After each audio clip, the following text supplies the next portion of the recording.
ختم نبوت کے مسئلے میں مولانا انور شاہ سے عدالت میں پیش ہوئے تو آپ نے کچھ گفتگو کی تو قادیانی وکیل نے کہا کہ حضرت باحوالہ بات کریں. آپ نے کہا یہ تمہید ہے. تمہید متکلم اپنے لیے قائم کرتا ہے. جب دعویٰ و دلیل کا وقت آ جائے گا تو آپ کا یہ عدالت کا کمرہ تنگ پڑ جائے گا. لوگ بڑے حیران ہوئے جب آپ نے اس پر کلام شروع کیا کہ انا خاتم النبیین لا نبی بعدی. یہ آیت قرآن کے برابر ہے, متواتر ہے. تعاملاً تعارفاً اعتقاداً یہ متواتر حدیث ہے. اصل میں ایک واقعہ ہوا تھا. ایک لڑکی کا نکاح ہوا تھا اور خاوند مرزائی تھا. لڑکی مضبوط عقیدے کی مسلمان تھی. اس نے عدالت میں استغاثہ دائر کیا کہ میں مومن مسلم حضرت صلی اللہ علیہ وسلم کو خاتم النبیین مانتی ہوں اور حضرت عیسیٰ علیہ السلام کو زندہ تابندہ آسمانوں میں مانتی ہوں, جبکہ میرا خاوند دونوں عقیدوں میں مخالف ہے. وہ کہتے ہیں ہمارے نبی کے بعد قیامت تک نبی آتے رہیں گے, اور حضرت عیسیٰ کو کہتے ہیں کہ وہ مر چکے ہیں, اور وہ عیسیٰ جس کا ذکر قرآن و سنت میں ہے وہ بھی مرزا ہے, اور وہ مہدی وہ بھی مرزا ہے. لہذا مجھے چھڑائی دی جائے, نجات دی جائے. مرزائیوں نے اس کے مقابلے میں جو جواب داخل کیا اس کا حاصل یہ تھا کہ یہ اختلافی مسئلہ ہے. ہم بھی ایک اسلامی فرقہ ہے, جیسے مالکی و حنفی و شافعی و حنبلی اور شافعی و حنفی کا نکاح ہو سکتا ہے اختلاف کے باوجود. تو عدالت میں انگریز تھا, سکھ تھا, ہندو تھا, ججز پینل تھا پورا, لیکن یہ لوگ بے شک مسلمان تو نہیں تھے, منصف بہت تھے. انہوں نے کہا یہ خالص علمی مسئلہ ہے. اور ہندوستان بھر کے اکابر علماء کو نوٹس جاری کیا کہ ہمارے پاس ایک کیس آیا ہے, اس میں مسلمان لڑکی ہے اور وہ اسلام کا دعویٰ کرتی ہے, اور خاوند مرزائی قادیانی ہے اور وہ اس کے خلاف ہے, اور وہ بھی اپنے آپ کو مسلمان سمجھتا ہے. علماء دین سے کہا گیا کہ آپ عدالت آئے اور عدالت کی معاونت کریں کہ یہ لوگ مسلمان ہے یا نہیں. شیخ الجامعہ پنجاب میں ایک بزرگ عالم تھے غلام احمد صاحب, انہوں نے علماء پنجاب سے مشورہ کر کے دیوبند کو تار دے دی, دارالعلوم دیوبند کو. یہ وہ زمانہ تھا کہ حضرت اقدس مولانا انور شاہ سے بیمار تھے اور انہوں نے خونی بواسیر تھا, پڑھانا موقوف ہو گیا تھا, اور ان کے پلنگ کے نیچے بالٹی پڑی رہتی تھی, چند گھنٹوں میں خون سے بھر جاتی, پھر وہ پھینک کے پھر اس طرح. تو دیوبند میں مولانا اسد اللہ صاحب شیر بے شاہ اور مولانا مرتضی حسن صاحب امام المناظرین اور شیخ الاسلام پاکستان کا اور بانی مولانا شبیر احمد عثمانی جیسے مفسر متکلم محدث اور مفتی کفایت اللہ فقیہ ہند اور احمد سعید دہلوی, انہوں نے اس موضوع پر تیاری کی کہ دارالعلوم دیوبند کی طرف سے ہم پیش ہو گئے. مقررہ تاریخ سے پہلے مناسب سمجھا گیا کہ اس سلسلے میں حضرت مولانا انور شاہ سے بھی دعائیں لی جائیں, اور شاہ صاحب تو بیمار تھے.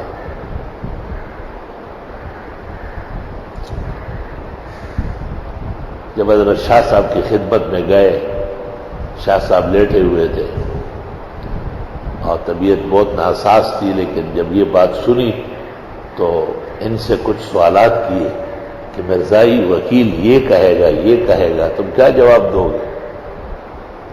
انہوں نے جو جوابات تیار کیے تھے وہ سنائے, اور شاہ صاحب نے کہا بہت اچھا, آپ لوگوں نے بڑی محنت کی ہے, اللہ جزائے خیر دے اور شفاعت کا سامان بنائے, لیکن مرزائی فرقہ اور ان کے وکیل نہایت عیار و مکار ہیں. ایسا موڑ آئے گا کہ وہ آپ کو بند کرے گا. اور اندیشہ ہے کہ اس وقت تک میری روح نہ نکلی ہو اور میں بستر مرگ پر کانوں سے سنوں کہ مسلمان کیس ہار گئے. یہ میری زندگی کی تباہی کا واقعہ ہوگا اور شاید اس سے بڑھ کر رسوائی نہیں ہوگی، اس لیے میں خود جاؤں گا. وہ بڑے حیران ہو گئے اور حضرت شاہ صاحب نے جیسے ہی کہا میں خود حاضر ہوں گا اور مسئلے کی وضاحت کروں گا اور مرزائیوں کے ہر طرح اعتراضات و سوالات کا جواب دوں گا، تو شاہ صاحب کے اس کہنے کے ساتھ رنگ تبدیل ہو گیا اور وہ جو خون ٹپکتا تھا وہ رک گیا اور آپ بیٹھ گئے اور آپ نے اپنے خاص شاگردوں کو طلب کیا اور ان سے کہا جن جن کتابوں کا میں کہتا ہوں ان کے بستے تیار کرو.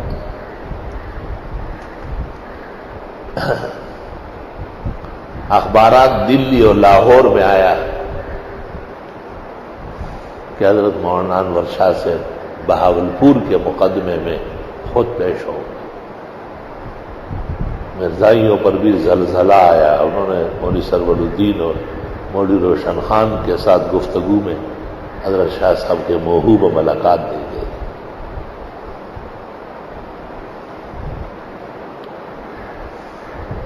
مولانا غلام احمد صاحب شیخ الجامعہ نے پورے ہندوستان، اس وقت ہندوستان تھا، یہ خبر شائع کی کہ حضرت مولانا انور شاہ سے بہاولپور کے مقدمے میں بنفس نفیس آئے گے. چنانچہ حضرت کے جو ہندوستان کے طول و عرض میں تلاميذ تھے جنہوں نے حضرت شاہ صاحب سے دور حدیث پڑھا تھا، وہ بڑا غیرتی طبقہ تھا.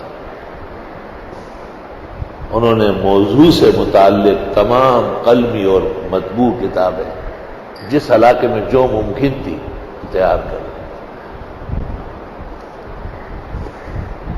مقررہ تاریخ پر حضرت تشریف لائے. ہمارے استاد محترم مولانا ادریس صاحب میرٹھی جو بنوری ٹاؤن کے شیخ التفسیر اور استاد الحدیث تھے اور وفاق کے الوفات صدر تھے، وہ ساتھ تھے. شاہ صاحب نے ہاتھ رکھا تھا، لیکن جب عدالت پہنچے تو حضرت نے کہا مولانا ہٹ جاؤ، مرزائی دیکھ لیں گے کہ ختم نبوت کا وکیل کمزور ہے، میں چل سکتا ہوں. اسی غیرت و ایمان حضرت خود عدالت داخل ہو گئے اور ایک طرف بیٹھ گئے. مرزائیوں نے اپنے کیس کی پیروی کے لیے مصر سے وکلا طلب کیے تھے کہ ہمارے ملک کے علماء عموماً عربی بولنے میں کمزور ہوتے اور مروب ہو جاتے ہیں تو جواب نہیں دے سکیں گے. وہ مصری وکیل جو تھا وہ یہ بحث کر رہا تھا کہ ختم نبوت کی کوئی حدیث صحت کو نہیں پہنچی اور سب پر کلام ہے، یہاں تک کہ خاتم النبیین پر بھی کلام ہے. اس لیے اگر کسی نے نبوت کا دعویٰ کیا ہے تو اس کو کافر نہیں کہنا چاہیے. بڑا نازک اور اصول کا مسئلہ اٹھایا. پوری عدالت میں سناٹا چھا گیا. مولانا شبیر احمد اور مولانا احمد سعید دہلوی اور مفتی اعظم ہند مولانا کفایت اللہ، تمام اکابر ساتھ موجود تھے. سر شاہ صاحب پیچھے بینچ پر بیٹھے تھے. وہاں سے آپ نے آواز دی کہ فواتح الرحمود شرح مسلم الثبوت میں اس حدیث پر اجماع نقل کیا گیا ہے کہ اس کے متواتر ہونے پر اجماع محدثین و فقہاء. اس نے کہا کہ وہی لکھا ہوا ہے کہ غزالی نے اس کو ضعیف کہا ہے. حضرت نے کہا کہ عدالت سے درخواست کرتا ہوں، قادیانی وکیل مکر اور درو گوئی سے کام لے رہا ہے. فواتح الرحمود وکیل کے ہاتھ میں جج لے لے، میں صفحہ اور سطر بتاتا ہوں. اور حضرت صاحب نے عبارت پڑھی اور جج کو کہا کہ میں عربی کا لفظ بلفظ ترجمہ کر کے سناتا ہوں۔ وہاں امام غزالی نے کہا ہے کہ جس دور میں بھی اس کو کمزور کہا گیا وہ کمزور علماء تھے، اقویاء اور ثقات محدثین و فقہاء نے ہمیشہ اس کی تواتر و توارث تسلیم کی۔ بالکل برعکس پیش کر رہا تھا مرزائی وکیل، کیونکہ عموماً علماء کو اتنی زیادہ اطلاع نہیں ہوتی۔ عدالت نے جب یہ دیکھا کہ پیچھے ایک بیمار بوڑھا سا آدمی بیٹھا ہے اور جلد کے صفحے اور سطرے گنوا رہا ہے، تو عدالت نے کہا ہم گزارش کر سکتے ہیں کہ آپ آگے تشریف لائیں، آپ آگے تشریف لائیں۔ عدالت نے وکیل کو کہا خاموش ہو جاؤ، بالکل، ورنہ گرفتار کرا دوں۔ توہین عدالت ہے، جھوٹ بول رہے ہیں آپ۔ تو حضرت شاہ صاحب نے عدالت سے درخواست کی کہ بہتر ہوگا کہ میں اس موضوع پر ایک تقریر کروں۔ مجھے امید ہے کہ میری تقریر سے آپ کی عدالت کی تمام فضا صاف ہو جائے گی، اور 2 مسئلے اس وقت زیر بحث ہے۔ میں اول ختم نبوت بیان کروں گا، آیات و احادیث آثار سے عرض کروں گا کہ یہ مسئلہ قرآن کریم کی طرح پختہ و مضبوط ہے کہ ہر طرح کی نبوت اور رسالت ہمارے پیغمبر پر ختم ہے، اور آپ کے بعد صرف عیسیٰ مسیح آئیں گے اور اس عہد کے امام مہدی ظاہر ہوں گے، باقی کوئی چھوٹا بڑا ٹیڑھی جاپانی نبی نہیں آئے گا۔ عدالت نے درخواست کی کہ ہم بہت خوشی محسوس کریں گے، اور وہ تو ایک ہی حوالے سے متاثر ہو گئے تھے بہت سخت۔ آپ نے اس وقت جو گفتگو کا آغاز فرمایا،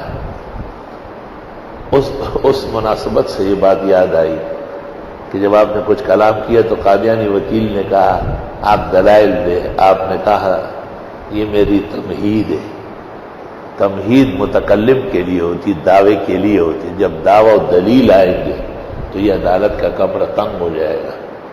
جب آپ نے خاتم النبیین پر 244 کتابوں کے حوالے دیے اور تمام علماء نے ساری کتابیں آگے کر کے رکھ دی، اور ان کے غیرتی شاگردوں نے، تو عدالت نے اور بینچ منگوائے اور میز منگوائے اور منگوائے، وقتاً فوقتاً لوگوں کو پیچھے کرتے تھے۔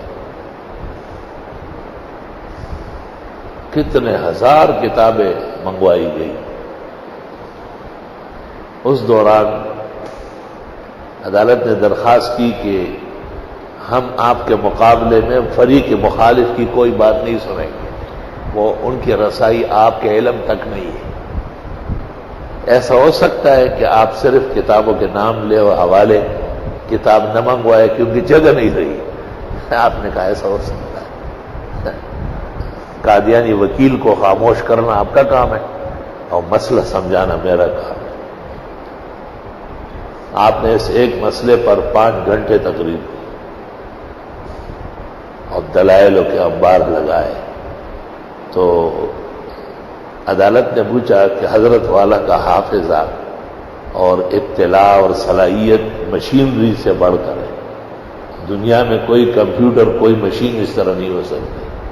آپ نے فرمایا یہ دین کی تائید کے لیے اللہ کمزور بندوں کو بھی قوت دے دیتا ہے، تواضعاً فرمایا۔ اور اس ججمنٹ میں ججز نے لکھا ہے کہ ہم نے یورپ اور کائنات کے بڑے کتب خانے اور لائبریریاں دیکھی۔ ہماری عدالت میں آج ایک مسئلے میں دیوبند کا ایک مدرس مولانا محمد انور شاہ پیش ہوا ہے۔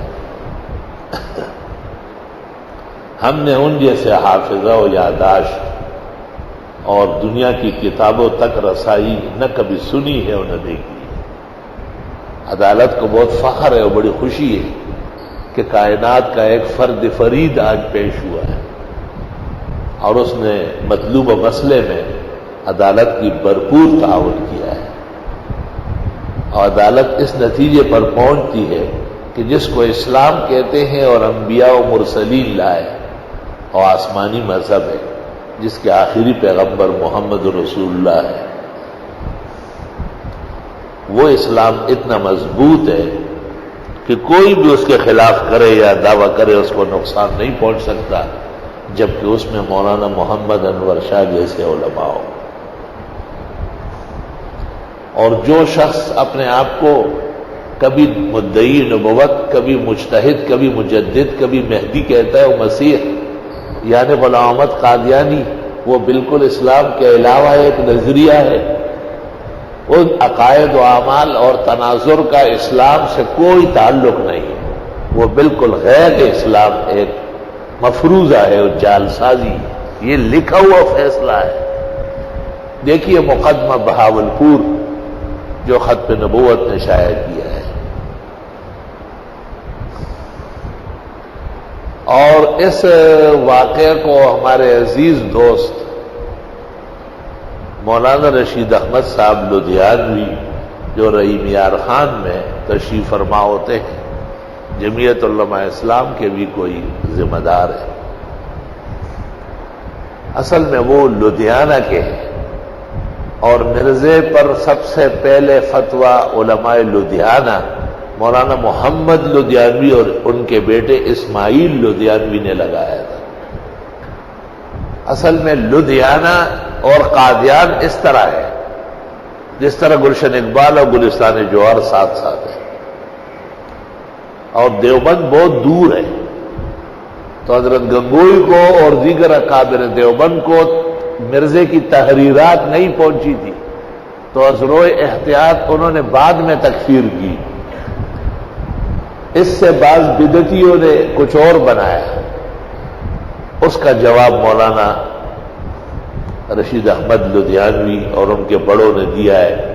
اصل میں ایک فتاوی شائع ہوا ہے، فتاوی قادریہ، اس میں بہت دجل اور لبس اور مکر اور دروغ سے کام لیا گیا تھا، تو اللہ جزائے خیر دے عزیز القدر مولانا رشید احمد لدھیانوی کو، جنہوں نے اپنے آباء و اجداد کے علم تراث بھی زندہ رکھا، اور حضرت شاہ صاحب کے بارے میں یہ انمٹ نقوش وہاں موجود ہے۔ آج کل اس کتاب کا نام ہے مرزا غلام احمد قادیانی پر کفر کا فتویٰ، سب سے پہلے علماء لدھیانہ نے لگایا۔ یہ کتاب میں نے دور حدیث میں کہا ہر عالم و طالب کے پاس ہونا چاہیے۔ بلکہ عزیزم مولانا رشید احمد لدھیانوی سے اجازت لے لوں گا، احسن علوم کی طرف سے برادرم ہمایوں مغل شائع کرے میرے کچھ معمولی سے مقدمے اور تعارف کے ساتھ، تاکہ ہم اپنے درس کے بھائیوں کو فوراً تقسیم کریں۔ علم کا خزانہ و گنجینہ ہے، اور انور شاہ صاحب کے علوم کا مظہر عتم ہے۔ یہ جہان فانی ہے، کوئی بھی شیلا فانی نہیں، پھر بھی اس دنیا میں انور شاہ کا ثانی نہیں۔